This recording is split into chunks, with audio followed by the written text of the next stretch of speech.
Welcome back friends, बहुत बहुत स्वागत है आपका अपने चैनल हिंदी जीके ट्रिक्स पर। आज के इस वीडियो में हम डिस्कस करने वाले हैं लेंस द्वारा प्रतिबिंब बनने के नियम। यानी कि लेंस चाहे उत्तल हो या फिर अवतल हो, हम इस वीडियो में जानेंगे दोनों के द्वारा प्रतिबिंब बनने के क्या क्या नियम होते हैं। यह होने वाला उत्तराखंड वन दरोगा सीरीज में जो हमारी फिजिक्स की सीरीज चल रही है, इसका वीडियो नंबर 41।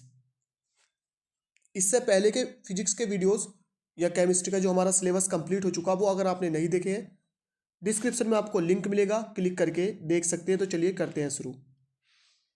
बात करते हैं उत्तल लेंस द्वारा प्रतिबिंब बनने के नियम। तो पहला नियम क्या होता है कि प्रथम फोकस F1 से होकर आने वाली प्रकाश की किरण अपवर्तन के बाद मुख्य अक्ष के समांतर हो जाती है। यानी कैसे? जो F1 से होकर आने वाली प्रकाश की किरण होती है, तो देखो ये किरण है प्रकाश की जो F1 से होकर आ रही है, तो ये अपवर्तन के बाद कहाँ हो गई? मुख्य अक्ष के समांतर। देखो ये है मुख्य अक्ष, ठीक है। और जो प्रथम फोकस है, ये है प्रथम फोकस, यहाँ से आई F1 से होकर, और लेंस अपवर्तन के बाद ये कहाँ हो गई? मुख्य अक्ष के समांतर हो गई। ये होता है इसका पहला नियम। दूसरा नियम होता है मुख्य अक्ष के समांतर आने वाली प्रकाश की किरण लेंस से अपवर्तन के बाद F2 से होकर जाती है। तो देखो पहला नियम क्या था? जो F1 से गई है वो मुख्य अक्ष के समांतर हो गई, और दूसरा देखो जो मुख्य अक्ष के समांतर है वो अपवर्तन के बाद F2 से होकर जाती है। यानी मुख्य अक्ष के समांतर, ये मुख्य अक्ष था, इसके समांतर आने वाली प्रकाश की किरण अपवर्तन के बाद F2 से होकर जाती है। तीसरा नियम था प्रकाशी केंद्र O से होकर जाने वाली प्रकाश की किरण बिना किसी विचलन के सीधी निकल जाती है। ये प्रकाशी केंद्र है इसका, सेंटर में ये, और ये देखो ये जो प्रकाश की किरण यहाँ से गई है, इसमें कोई विचलन नहीं हुआ है और ये सीधी निकल गई है बिना विचलित किए। तो ये तीन नियम थे उत्तल लेंस द्वारा प्रतिबिंब बनने के। अब बात करते हैं अवतल लेंस द्वारा प्रतिबिंब बनने के नियम। तो पहला नियम है कि F1 की ओर आने वाली प्रकाश की किरण अपवर्तन के बाद मुख्य अक्ष के समांतर हो जाती है।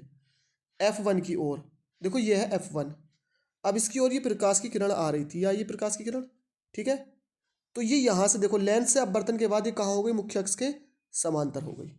देखो प्रकाश की किरण ये आई और यहाँ से अपवर्तन के बाद इधर हो गई, जबकि आना कहाँ चाहिए था? इसको सीधा आना चाहिए था। तो F1 की ओर आने वाली प्रकाश की किरण मुख्य अक्ष यानी लेंस से अपवर्तन के बाद मुख्य अक्ष के समांतर हो जाती है। यह है पहला नियम। दूसरा है मुख्य अक्ष के समांतर आने वाली किरण अपवर्तन के बाद मुख्य फोकस F2 से आती हुई प्रतीत होती है। यानी देखो ये प्रकाश की किरण मुख्य अक्ष के समांतर आ रही है, लेकिन लेंस से निकलने के बाद ये इस तरह से हो जाती है। ये कैसे लगती है? जैसे कहाँ से आ रही है? F2 से आती हुई प्रतीत होती है। कहाँ से? F2 से आती हुई प्रतीत होती है। तो वो प्रकाश की किरण जो F1 की ओर आती है, लेंस से अपवर्तन के बाद मुख्य अक्ष के समांतर हो जाती है। मुख्य अक्ष के समांतर आने वाली प्रकाश की किरण अपवर्तन के बाद F2 से आती हुई प्रतीत होती है। और तीसरा इसका नियम भी यही कहता है कि प्रकाशिक केंद्र O से जो प्रकाश की किरण निकलती है वो बिना किसी विचलन के निकल जाती है, बिल्कुल सीधी निकल जाती है। देखो यही कहता है O से जाने वाली प्रकाश किरण बिना किसी विचलन के सीधी निकल जाती है। तो ये जो प्रकाश की किरण है सीधी निकल जाती है, बिल्कुल जैसे कि ये प्रकाश की किरण O से जा रही है बिना किसी विचलन के। तो फ्रेंड्स आज के इस वीडियो में इतना ही। तीन तीन नियम होते हैं दोनों के, हमने जाने हैं अवतल लेंस और उत्तल लेंस दोनों के द्वारा प्रतिबिंब बनने के नियम। नेक्स्ट वीडियो में मैं आपको बताऊंगा कि प्रतिबिंब कैसे बनते हैं।